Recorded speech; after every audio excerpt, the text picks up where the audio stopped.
पूरी दुनिया में बहुत सारी कंट्रीज प्लास्टिक के नोट यूज करते हैं और वही इंडिया में आज भी वही कागज के नोट्स क्यों यूज होता है, जबकि ये प्लास्टिक के नोट्स वाटर प्रूफ होते हैं, लाइफ टाइम चलते हैं, बल्कि कागज के नोट तो गंदे हो जाते हैं और जल्दी फट जाते हैं और गीले भी हो जाते हैं। और इन पेपर के नोट्स को लोग जल्दी कॉपी भी कर लेते हैं, जबकि इन प्लास्टिक के नोट्स को कॉपी ही नहीं किया जा सकता है, क्योंकि इसमें ट्रांसपेरेंट विंडो होती है जो नकली नोट पहचानने में हेल्प करती है। ऐसे ही इंडिया में 2019 में 10 रुपए के नोट को प्लास्टिक में करके ट्राई किया गया था, लेकिन पता चला कि ये नोट इंडिया में स्टेबल नहीं रह सकता, क्योंकि ये नोट गर्मी में चिपक जाते हैं और ये फोल्ड भी नहीं हो पाता और पब्लिक को भी पसंद नहीं आया। और इन पॉलीमर प्लास्टिक के नोट्स को बनाने में कागज के बदले 3 गुना खर्च आते हैं। और इसका सबसे बड़ा डिसएडवांटेज ये था कि लोगों को इस पर सोनम बेवफा है और सोनम आशिक लिखने में परेशानी हो रही थी।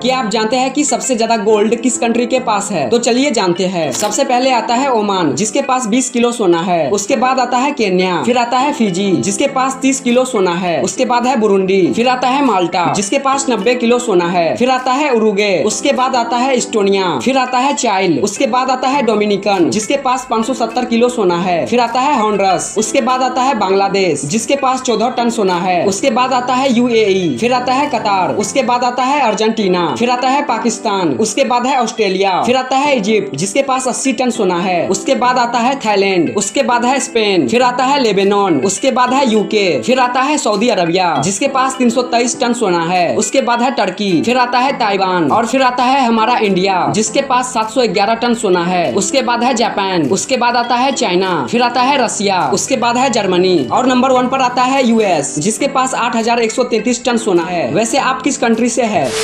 एक ऐसा यूट्यूबर जो मिस्टर बीस्ट की वीडियो में मरते मरते बचा। दरअसल मिस्टर बीस्ट के एक चैलेंजिंग वीडियो में इस यूट्यूबर को लेजर लाइट को बिना टच किए दरवाजे से बाहर निकलना था, और अगर ये लेजर लाइट से थोड़ा भी टच होता तो दरवाजा बंद हो जाता और ये चैलेंज हार जाते। लेकिन देखो इसने क्या किया। अगर मैं किसी लेजर को छूता हूँ तो वो डोर बंद होने से पहले कितना वक्त होगा? 1 सेकंड से भी कम। एक कदम बाईं ओर होना, मतलब रास्ते से हट जाओ। ठीक है, थैंक यू। 3, 2, 1।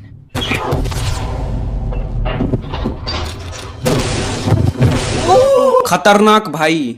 क्या आपने कभी नोटिस किया है कि आईफोन के सभी एड्स में टाइम 9:41 ही क्यों दिखाया जाता है? दुनिया में और भी तो टाइम है, पर वो क्यों नहीं? और जैसे कि अभी रिसेंटली आईफोन 17 लॉन्च हुआ, उसके एड में भी टाइम 9:41 ही था। और इसके पहले जितने भी आईफोन्स लॉन्च हुए, जैसे कि आईफोन 11, 12, 13, 16 और यहाँ तक कि आईफोन 2 में भी टाइम 9:41 ही था। कहीं एप्पल का 9:41 के साथ कोई जादू टोना तो नहीं? वेल, ऐसा कुछ नहीं है। जब स्टीव जॉब ने 2007 में फर्स्ट आईफोन लॉन्च किया तो सुबह का 9:41 हो रहा था और एप्पल तभी से अपने फोन्स में 9:41 ही बजा रहे हैं।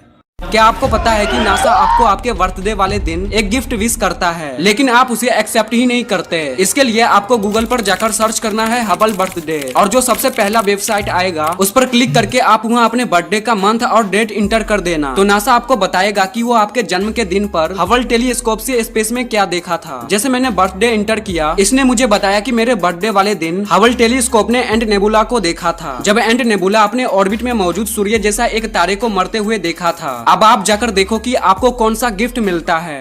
यार ऐसा मेरे साथ क्यों नहीं होता जो इस आदमी के साथ हो रहा है? क्योंकि इनके घर पर लगातार फ्री में पिज्जा आ रहे हैं, जो कि इन्होंने कभी ऑर्डर ही नहीं किए, और एक दिन में 8-10 बार पिज्जा डिलीवर होते हैं। कभी कभी एक बंदा 14 पिज्जा लाता है, वो भी बिल्कुल फ्री, पिछले 10 सालों से लगातार, फिर चाहे दिन हो या रात। जिससे परेशान होकर चचा ने फोन करके पुलिस को बता दिया। इसका मतलब नेक लोग अब भी हैं। अबे हम तो इस डर के मारे ना बताते कहीं पिज्जा आने बंद ना हो जाए। एनीवेज, पुलिस की इन्वेस्टिगेशन से पता चला कि चचा के एक दोस्त हैं, चचा 2.0। इनके पास भी 10 साल से फ्री में पिज्जा डिलीवर हो रहे हैं, लेकिन ये पता नहीं चल सका कि ये पिज्जा इनके पास कौन और क्यों भेज रहा है। अबे हमारे पास भेज, मैं देखूं कितना परेशान। इस नोट के ऊपर जो महात्मा गांधी का फोटो है वो कब लिया गया था? और इतनी दीवानी स्माइल के पीछे झोल तो नहीं है कोई? एनीवेज, ये गांधी जी की पेंटिंग नहीं बल्कि रियल फोटो है, जिसे 1946 में लिया गया था। और ये थी वो पूरी फोटो जिसमें मोहनदास करमचंद गांधी गांधी एक ब्रिटिश पॉलिटिशियन फ्रेडरिक विलियम के साथ खड़े थे। ये तस्वीर दिल्ली में राष्ट्रपति भवन के बाहर ली गई थी, लेकिन किस फोटोग्राफर ने ली थी ये कोई नहीं जानता। एनीवेज, फोटो से गांधी जी का फेस लेकर पलट दिया गया था, यानी पुराने नोट्स पर मिरर इमेज थी, लेकिन अब न्यू नोट्स पर फिर से फोटो।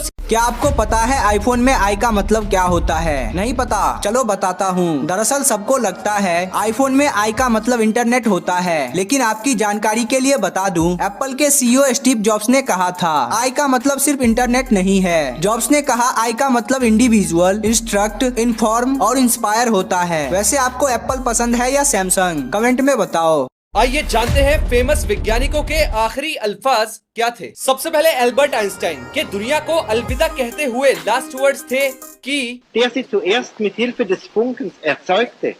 मेरा मतलब उन्होंने आखिरी लफ्ज जर्मन लैंग्वेज में बोले थे और उनके साइड में जो नर्स थी उसे कुछ समझ नहीं आया, जैसे अभी आपको नहीं आया, क्योंकि उसे जर्मन नहीं आती थी। इसीलिए आइंस्टाइन के आखिरी अल्फाज कभी पता नहीं चले। नेक्स्ट, ग्रेविटी के बाप इसाक न्यूटन के आखिरी लफ्ज मैं दुनिया को क्या लगता हूँ ये नहीं पता, लेकिन मुझे ऐसा लगता है जैसे एक बच्चा समुद्र के किनारे खेल रहा हो और सामने सच का पूरा ओशियन अभी भी अनजान पड़ा है। ये नहीं थे, ये तो बस उनका एक फेमस कोट था। एक्चुअल में उनके आखिरी लफ्ज कभी रिकॉर्ड इसलिए नहीं हुए क्योंकि वो नींद में ही चल बसे थे। आज आपके दिमाग की नसें हिल जाएंगी ये वीडियो देखकर, क्योंकि आप, मैं, यार दोस्त, सेटिंग, हम सब इस दुनिया पर तब से हैं जब से दुनिया बनी है। मेरा मतलब फर्क नहीं पड़ता कि आप कब पैदा हुए, 1995 में या 2005 में, आप हमेशा से इस दुनिया पर थे। क्योंकि जब आप पैदा हुए तो ऐसा नहीं है कि दुनिया का वजन बढ़ा या उसमें जरा भी फर्क आया, बल्कि जो भी आपकी मदर ने खाया पिया उन्हीं एटम और मॉलिक्यूल से मिलकर आप बने, और जो भी चीजें आपकी अम्मी ने खाई वो सब दुनिया पर ही तो थी, यानी कि सब कुछ रिसाइकल हो गया। दुनिया से कुछ कम या ज्यादा हुआ ही नहीं। तो क्या इसका मतलब दुनिया का वेट हमेशा सेम है? पूरी जिंदगी में आप क्या क्या कितना कितना करोगे? आए वही नहीं चलेगी भाई। फैक्ट तो फिर मैं ऐसे ही बताता हूँ। देखो, इंडिया में एवरेज इंसान की जिंदगी 70 साल है, तो इस हिसाब से एवरेजली आप पूरी जिंदगी में 10 साल 7 महीने बस फोन चलाते हुए निकाल दोगे। जिस हिसाब से इंडिया में फोन यूज हो रहा है, आशिक और मासूका बाजी वालों को हटा के बता रहा हूँ, मेरे बाबू ने खाना खाया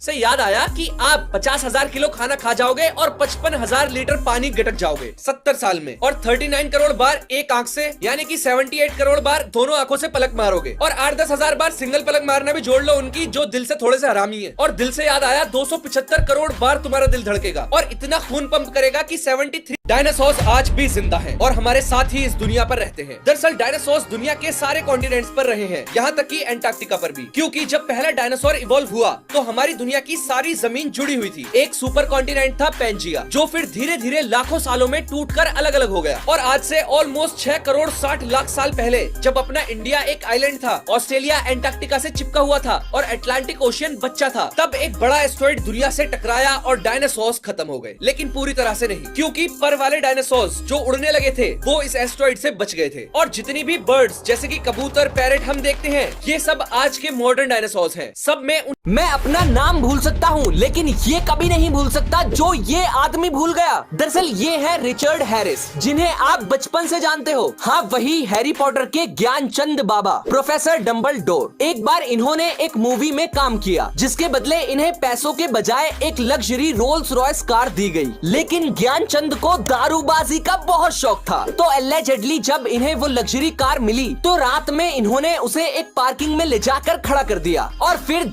खंबे पे खंबे और खंबे पे खंबे चढ़ाते गए, जिससे इतनी झाई हो गई कि ये अपनी रोल्स रॉयस को हमेशा के लिए भूल गए। और पूरे 25 साल वो कार उसी पार्किंग में खड़ी रही और पार्किंग की टोटल फीस अब तक 3 करोड़ 40 लाख रुपीस हो चुकी थी, जो कि इनके मरने के बाद इनकी एक्स